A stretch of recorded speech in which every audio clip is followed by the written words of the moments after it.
ਅੰਮ੍ਰਿਤ ਬਾਣੀ ਹਰ ਹਰ ਤੇਰੀ, ਸੁਣ ਸੁਣ ਹੋਵੈ ਪਰਮ ਗਤ ਮੇਰੀ। ਜਲਨ ਬੁਝੀ ਸੀਤਲ ਹੋਏ ਮਨੁਆ, ਸਤਿਗੁਰ ਕਾ ਦਰਸ਼ਨ ਪਾਏ ਜੀਓ।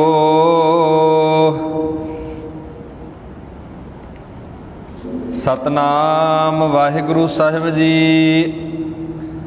ਅਬ ਮੋਕੋ ਭਏ ਰਾਜਾ ਰਾਮ ਸਹਾਈ,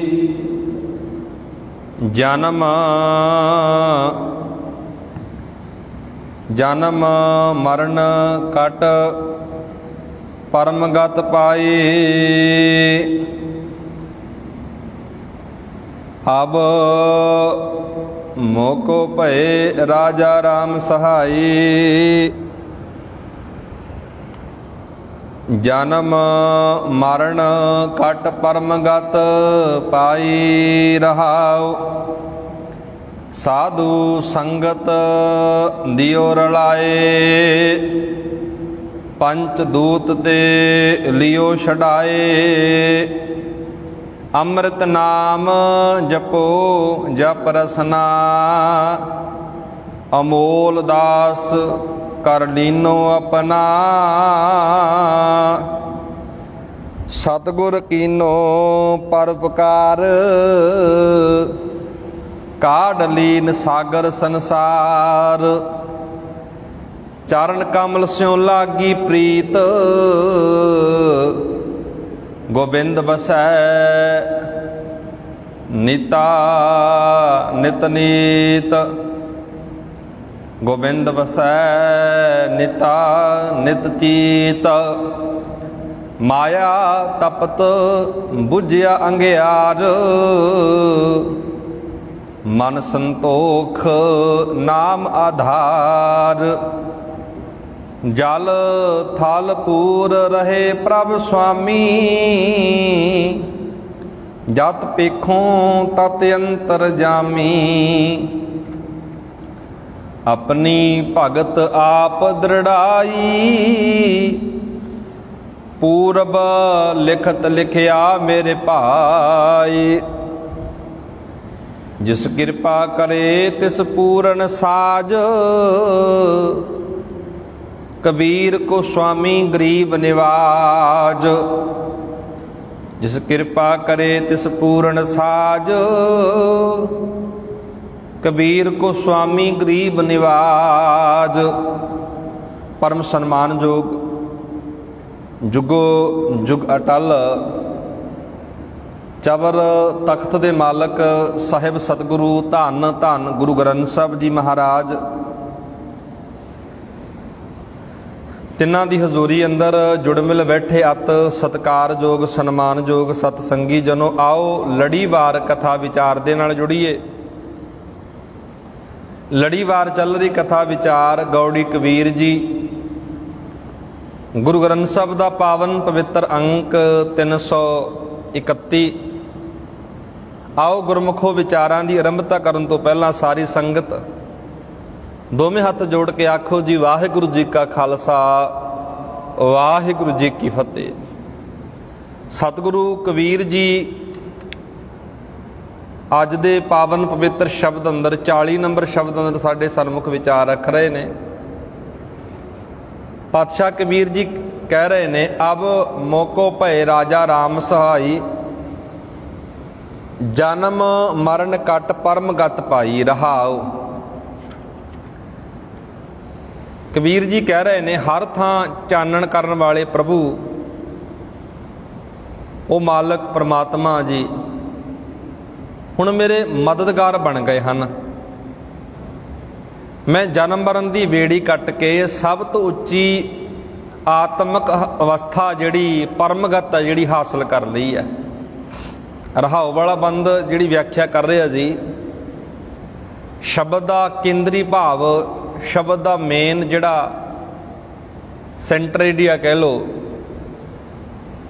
ਕਬੀਰ ਜੀ ਕਹਿ ਰਹੇ ਨੇ, ਪਾਤਸ਼ਾਹ ਜੀ ਸਮਝਾ ਰਹੇ ਨੇ, ਹਰ ਥਾਂ ਚਾਨਣ ਕਰਨ ਵਾਲਾ ਚਾਨਣ ਦਾ ਅਰਥ ਗੁਰਬਾਣੀ ਅੰਦਰ ਸੂਝ ਹੁੰਦਾ ਜੀ।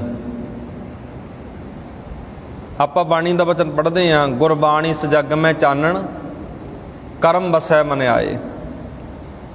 ਗੁਰਬਾਣੀ ਸੰਸਾਰ ਨੂੰ ਚਾਨਣ ਦਿੰਦੀ ਹੈ। ਇੱਕ ਤਾਂ ਚਾਨਣ ਹੁੰਦਾ ਦੁਨਿਆਵੀ ਤੌਰ ਤੇ, ਸੂਰਜ ਚੜ੍ਹਦਾ, ਹਨੇਰਾ ਮਿਟ ਜਾਂਦਾ, ਰਾਤ ਪੈਂਦੀ ਹੈ, ਅਸੀਂ ਲਾਈਟ ਜਗਾਉਂਦੇ ਹਾਂ, ਚਾਨਣ ਹੋ ਜਾਂਦਾ। ਗੁਰਬਾਣੀ ਸਜਗ ਮੈਂ ਚਾਨਣ ਦਾ ਅਰਥ ਕੀ ਹੈ? ਸੂਝ, ਗਿਆਨ, ਅਕਲ। ਸਤਿਗੁਰ ਮਹਾਰਾਜ ਦੀ ਬਾਣੀ ਸੰਸਾਰ ਨੂੰ ਅਕਲ ਦਿੰਦੀ ਹੈ, ਸੂਝ ਦਿੰਦੀ ਹੈ, ਸੰਸਾਰ ਅੰਦਰ ਚਾਨਣ ਪੈਦਾ ਕਰਦੀ ਹੈ। ਪਾਤਸ਼ਾਹ ਜੀ ਕਹਿੰਦੇ ਪ੍ਰਭੂ ਆ ਨਾ ਜਿਹੜਾ ਮਾਲਕ ਵਾਹਿਗੁਰੂ ਹੈ, ਉਹ ਚਾਨਣ ਕਰਨ ਵਾਲਾ ਹੈ, ਦੁਨੀਆ ਅੰਦਰ ਸੰਸਾਰ ਅੰਦਰ ਸੂਝ ਪੈਦਾ ਕਰਨ ਵਾਲਾ। ਹੁਣ ਉਹ ਮੇਰਾ ਮਦਦਗਾਰ ਬਣ ਗਿਆ। ਕਬੀਰ ਜੀ ਕਹਿੰਦੇ ਜਿਹੜਾ ਰੱਬ ਦੁਨੀਆ ਅੰਦਰ ਪ੍ਰਕਾਸ਼ ਵੰਡਦਾ ਹੈ, ਚਾਨਣ ਕਰਦਾ ਹੈ, ਉਹ ਮੇਰਾ ਮਦਦਗਾਰ ਬਣ ਗਿਆ। ਹੁਣ ਮੇਰੇ ਜਨਮ ਤੇ ਮਰਨ ਵਾਲੀ ਜਿਹੜੀ ਬੇੜੀ ਸੀ ਕੱਟ ਦਿੱਤੀ ਹੈ। ਕਦੇ ਮੈਂ ਜੰਮਦਾ ਸੀ, ਕਦੇ ਮੈਂ ਮਰਦਾ ਸੀ, ਵਿਕਾਰਾਂ ਦੇ ਵਿੱਚ ਖਚ ਧੋ ਕੇ, ਗਲਤ ਰਾਹ ਤੇ ਪੈ ਕੇ, ਗਲਤ ਦਿਸ਼ਾ ਵੱਲ ਜਾ ਕੇ ਆਪਣੀ ਜ਼ਿੰਦਗੀ ਨੂੰ ਬਰਬਾਦ ਕਰ ਰਿਹਾ ਸੀ। ਉਹ ਬੇੜੀ ਆ ਜਿਹੜੀ ਉਹ ਕੱਟ ਦਿੱਤੀ ਹੈ। ਉਹ ਸੰਗਲ, ਵਿਕਾਰਾਂ ਦੇ ਸੰਗਲ, ਵਿਕਾਰਾਂ ਦੀ ਬੇੜੀ ਕੱਟ ਦਿੱਤੀ ਹੈ, ਜਿਹਨੂੰ ਕਬੀਰ ਜੀ ਨੇ ਵੀ ਸ਼ਬਦ ਵਰਤਿਆ, ਗੰਗਾ ਕੀ ਲਹਿਰ ਮੇਰੀ ਟੁੱਟੀ ਜੰਜੀਰ, ਮਿਰਗਸ਼ਾਲਾ ਬੈਠੇ ਕਬੀਰ। ਗੰਗਾ ਕੀ ਲਹਿਰ, ਹੁਣ ਜੰਜੀਰਾਂ ਕਿਹੜੀਆਂ ਟੁੱਟੀਆਂ? ਗੁਲਾਮੀ ਦੀਆਂ, ਵਿਕਾਰਾਂ ਦੀਆਂ। ਉੱਚੀ ਆਤਮਿਕ ਅਵਸਥਾ ਪ੍ਰਾਪਤ ਕਰ ਲਈ ਹੈ। ਪਾਤਸ਼ਾਹ ਜੀ ਕਹਿੰਦੇ ਇਸ ਪਾਵਨ ਪਵਿੱਤਰ ਹਵਾ ਵਾਲੇ ਬੰਦ ਅੰਦਰ ਪਰਮਗਤ ਪਾਈ, ਜਨਮ ਮਰਨ ਘਟ ਪਰਮਗਤ ਪਾਈ ਰਹਾਉ। ਅੱਗੇ ਅਗਲਾ ਜਿਹੜਾ ਬੰਦਾ ਜੀ, ਸਾਧੂ ਸੰਗਤ ਦਿਓ ਰਲਾਏ, ਪੰਚ ਦੂਤ ਤੇ ਲਿਓ ਛਡਾਏ, ਅੰਮ੍ਰਿਤ ਨਾਮ ਜਪੋ ਜਪ ਰਸਨਾ, ਅਮੋਲ ਦਾਸ ਕਰ ਲੀਨੋ ਆਪਣਾ। ਕਬੀਰ ਜੀ ਕਹਿੰਦੇ ਜਦੋਂ ਬੇੜੀ ਕੱਟ ਦਿੱਤੀ ਨਾ, ਉਸ ਮਾਲਕ ਵਾਹਿਗੁਰੂ ਨੇ, ਪ੍ਰਭੂ ਨੇ ਮੈਨੂੰ ਸਤ ਸੰਗਤ ਵਿੱਚ ਰਲਾ ਦਿੱਤਾ। ਗੁਰਮੁਖਾਂ ਦੀ, ਭਲੇ ਪੁਰਸ਼ਾਂ ਦੀ ਸੰਗਤ ਵਿੱਚ ਰਲਾ ਕੇ ਜਿਹੜੇ ਪੰਜ ਵੈਰੀ ਸੀ ਨਾ, ਉਹਨਾਂ ਤੋਂ ਬਚਾ ਲਿਆ। ਹੁਣ ਮੈਂ ਜੀਵ ਨਾਲ ਅਮਰ ਰਹਿਣ ਵਾਲਾ ਪ੍ਰਮਾਤਮਾ ਦਾ ਨਾਮ ਜਪਦਾ ਹਾਂ। ਮੈਨੂੰ ਤਾਂ ਉਸ ਤੋਂ ਬਿਨਾਂ ਦਮ ਤੇ ਆਪਣਾ, ਪਾਤਸ਼ਾਹ ਜੀ ਕਹਿ ਰਹੇ ਨੇ, ਮੈਨੂੰ ਉਸ ਤੋਂ ਬਿਨਾਂ ਇੱਕ ਦਮ, ਇੱਕ ਪਲ, ਉਸ ਮਾਲਕ ਤੋਂ ਬਿਨਾਂ, ਪ੍ਰਮਾਤਮਾ ਤੋਂ ਬਿਨਾਂ ਰਹਿਣਾ ਔਖਾ ਲੱਗਦਾ ਹੈ। ਪਾਤਸ਼ਾਹ ਜੀ ਜਿਹੜੀ ਆਪਾਂ ਨੂੰ ਵਿਚਾਰ ਦੇ ਰਹੇ ਨੇ, ਸਾਧ ਸੰਗਤ ਦਿਓ ਰਲਾਏ, ਪੰਚ ਦੂਤੇ ਲਿਓ ਛਡਾਏ। ਅਗਲਾ ਬਚਨ, ਅੰਮ੍ਰਿਤ ਨਾਮ ਜਪੋ ਜਪ ਰਸਨਾ, ਅਮੋਲ ਦਾਸ ਕਰ ਲੀਨੋ ਆਪਣਾ। ਪਾਤਸ਼ਾਹ ਜੀ ਨੇ ਮੈਨੂੰ ਆਪਣਾ ਗੋਲਾ ਬਣਾ ਲਿਆ, ਆਪਣੇ ਦਰ ਦਾ ਕੂਕਰ ਬਣਾ ਲਿਆ। ਅਗਲਾ ਜਿਹੜਾ ਬਚਨ, ਸਤਿਗੁਰ ਕੀਨੋ ਪਰਉਪਕਾਰ। ਪਹਿਲਾਂ ਮੈਨੂੰ ਸੰਗਤ ਵਿੱਚ ਰਲਾ ਲਿਆ, ਪੰਜ ਵੈਰੀਆਂ ਤੋਂ ਛੁਡਾ ਲਿਆ, ਅੰਮ੍ਰਿਤ ਨਾਮ ਮੇਰੀ ਰਸਨਾ ਜਪਣ ਲੱਗ ਪਈ। ਅਗਲਾ ਜਿਹੜਾ ਬਚਨ ਮਹਾਰਾਜ ਕਹਿੰਦੇ, ਸਤਿਗੁਰ ਕੀਨੋ ਪਰਉਪਕਾਰ। ਕਬੀਰ ਜੀ ਕਹਿੰਦੇ ਮੇਰੇ ਸਤਿਗੁਰੂ ਨੇ ਮੇਰੇ ਤੇ ਬਹੁਤ ਵੱਡਾ ਪਰਉਪਕਾਰ ਕੀਤਾ ਹੈ। ਕਿਹੜਾ ਪਰਉਪਕਾਰ ਕੀਤਾ? ਕਾਢ ਲੀਨੋ ਸਾਗਰ ਸੰਸਾਰ। ਮੈਨੂੰ ਮਾਇਆ ਦੇ ਸਾਗਰ ਵਿੱਚੋਂ, ਮੋਹ ਦੇ ਸਾਗਰ ਵਿੱਚੋਂ, ਸਮੁੰਦਰ ਵਿੱਚੋਂ ਕੱਢ ਲਿਆ। ਚਰਨ ਕਮਲ ਸਿਓ ਲਾਗੀ ਪ੍ਰੀਤ। ਹੁਣ ਮੇਰੀ ਪ੍ਰੀਤ ਲਾਗੀ, ਮੇਰਾ ਪਿਆਰ ਪੈ ਗਿਆ ਉਸ ਮਾਲਕ ਦੇ ਚਰਨਾਂ ਨਾਲ। ਗੋਬਿੰਦ ਵਸੈ ਨਿਤਾ ਨਿਤ ਨੀਤ। ਹੁਣ ਗੋਬਿੰਦ ਪਰਮਾਤਮਾ ਮਾਲਕ ਵਾਹਿਗੁਰੂ ਨਿਤ ਮੇਰੇ ਨੇੜੇ ਵਸਦਾ ਹੈ। ਅਗਲਾ ਜਿਹੜਾ ਬਚਨਾ, ਮਾਇਆ ਤਪਤ ਬੁਝਿਆ ਅੰਗਿਆਰ, ਮਨ ਸੰਤੋਖ ਨਾਮ ਆਧਾਰ, ਜਲ ਥਲ ਪੂਰ ਰਹੇ ਪ੍ਰਭ ਸੁਆਮੀ, ਜਤ ਪੇਖੋਂ ਤਤ ਅੰਤਰ ਜਾਮੀ। ਸ਼ਬਦ ਦਾ ਜਿਹੜਾ 3 ਨੰਬਰ ਬੰਦਾ ਹੈ, ਮਹਾਰਾਜ ਕਹਿੰਦੇ ਮਾਇਆ ਤਪਤ ਬੁਝਿਆ ਅੰਗਿਆਰ। ਮਾਇਆ ਦੇ ਕਾਰਨ ਮੇਰੇ ਅੰਦਰ ਮਾਇਆ ਵਾਲੀ ਜਿਹੜੀ ਸੜਨ ਸੀ ਨਾ, ਮਿਟ ਗਈ ਹੈ। ਮਾਇਆ ਦਾ ਜਿਹੜਾ ਬਲਦਾ ਭਾਂਬੜ ਬੁੱਝ ਗਿਆ, ਹੁਣ ਮੇਰੇ ਮਨ ਵਿੱਚ ਸੰਤੋਖ ਪੈਦਾ ਹੋ ਗਿਆ। ਕੱਲ ਵੀ ਆਪਾਂ ਇਸ ਵਿਸ਼ੇ ਤੇ ਗੱਲ ਕਰ ਰਹੇ ਸੀ, ਮਾਇਆ ਕੀ ਹੁੰਦੀ ਹੈ, ਕਿਵੇਂ ਸੰਸਾਰ ਨੂੰ ਖਾ ਰਹੀ ਹੈ। ਅੰਦਰ ਸਤਿਗੁਰੂ ਕਬੀਰ ਜੀ ਕਹਿੰਦੇ ਮਾਇਆ ਦੀ ਜਿਹੜੀ ਸੜਨ ਸੀ ਨਾ, ਮਿਟ ਗਈ ਹੈ। ਮਾਇਆ ਕਰਕੇ ਮੈਂ ਵਲਦਾ ਸੀ, ਮਾਇਆ ਕਰਕੇ ਮੈਂ ਸੜਦਾ ਸੀ। ਹੁਣ ਉਸ ਅੰਦਰ ਦੇ ਸਾੜੇ ਨੂੰ ਖਤਮ ਕਰਨ ਵਾਸਤੇ ਸੰਤੋਖ ਨੇ ਜਨਮ ਲੈ ਲਿਆ। ਸੰਤੋਖ ਜ਼ਿੰਦਗੀ ਵਿੱਚ ਆ ਗਏ। ਸਤਿਗੁਰੂ ਕਬੀਰ ਜੀ ਕਹਿੰਦੇ ਮਾਇਆ ਤਪਤ ਬੁਝਿਆ ਅੰਗਿਆਰ, ਮਨ ਸੰਤੋਖ ਨਾਮ ਆਧਾਰ।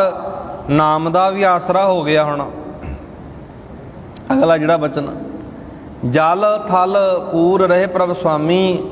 ਹੁਣ ਸਮਝ ਆ ਗਈ ਉਹ ਜਲ ਦੇ ਵਿੱਚ ਵੀ ਹੈ, ਥਲ ਦੇ ਵਿੱਚ ਵੀ ਹੈ।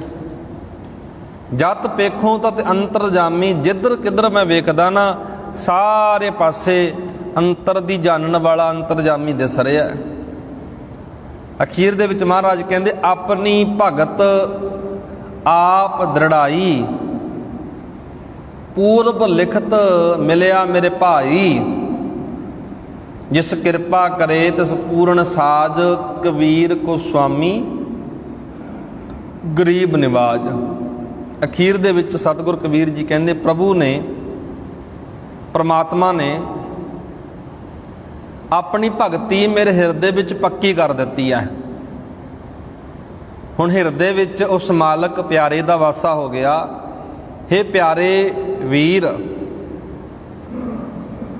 ਪਾਤਸ਼ਾਹ ਜੀ ਕਹਿ ਰਹੇ ਨੇ, ਕਬੀਰ ਜੀ ਕਹਿ ਰਹੇ ਨੇ, ਮੈਨੂੰ ਤਾਂ ਇਹ ਆਪਣੇ ਜਨਮਾਂ ਦਾ ਇੱਕ ਫਲ ਮਿਲ ਗਿਆ, ਲੇਖਾ ਮਿਲ ਗਿਆ। ਜੋ ਮੈਂ ਕਮਾਇਆ ਸੀ ਨਾ ਇਸ ਜ਼ਿੰਦਗੀ ਵਿੱਚ, ਹੁਣ ਮੇਰੇ ਸੁੱਤੇ ਹੋਏ ਭਾਗ ਨੇ ਜਿਹੜੇ ਜਾਗ ਪਏ ਨੇ। ਉਸ ਮਾਲਕ ਨੇ ਜਦੋਂ ਮਿਹਰ ਕਰ ਦਿੱਤੀ ਨਾ, ਹੁਣ ਇੰਨਾ ਸੋਹਣਾ ਸਬੱਬ ਬਣ ਗਿਆ ਕਿ ਉਹ ਹਰ ਵੇਲੇ ਮੇਰੀ ਜ਼ਿੰਦਗੀ ਦਾ ਆਧਾਰ ਬਣਿਆ ਰਹਿੰਦਾ। ਰੱਬ ਅੱਗੇ ਅਖੀਰ ਦੇ ਵਿੱਚ ਕਹਿੰਦੇ ਕਬੀਰ ਦਾ ਜਿਹੜਾ ਖਸਮ ਹੈ ਨਾ, ਪ੍ਰਭੂ ਹੈ, ਉਹ ਗਰੀਬਾਂ ਨੂੰ ਨਿਵਾਜਣ ਵਾਲਾ ਹੈ, ਗਰੀਬਾਂ ਉੱਤੇ ਮਿਹਰ ਕਰਨ ਵਾਲਾ ਹੈ। ਪਰਮਾਤਮਾ ਹਮੇਸ਼ਾ, ਪਾਤਸ਼ਾਹ ਜੀ ਕਹਿੰਦੇ, ਗਰੀਬਾਂ ਉੱਤੇ ਦਇਆ ਕਰਦਾ, ਮਿਹਰ ਕਰਦਾ ਹੈ। ਜਿਹੜੀ ਆਪਾਂ ਇੱਥੇ ਵਿਚਾਰ ਪੜ੍ਹ ਰਹੇ ਸੀ ਜੀ, ਦੁਬਾਰਾ ਫਿਰ ਮੈਂ ਪੜ੍ਹ ਦੇਣਾ। ਆਪਣੀ ਭਗਤ ਆਪ ਦ੍ਰਿੜਾਈ, ਹਿਰਦੇ ਵਿੱਚ ਆਪਣੀ ਭਗਤੀ ਪੱਕੀ ਕਰ ਦਿੱਤੀ ਹੈ। ਸਤਿਗੁਰ ਕਬੀਰ ਜੀ ਜਿਹੜੀ ਅੱਗੇ ਆਪਣੇ ਸਾਹਮਣੇ ਵਿਚਾਰ ਰੱਖ ਰਹੇ ਨੇ ਜੀ, ਪੂਰਬ ਲਿਖਤ ਮਿਲਿਆ ਮੇਰੇ ਭਾਈ, ਪੂਰਬਲਾ ਕਰਮ।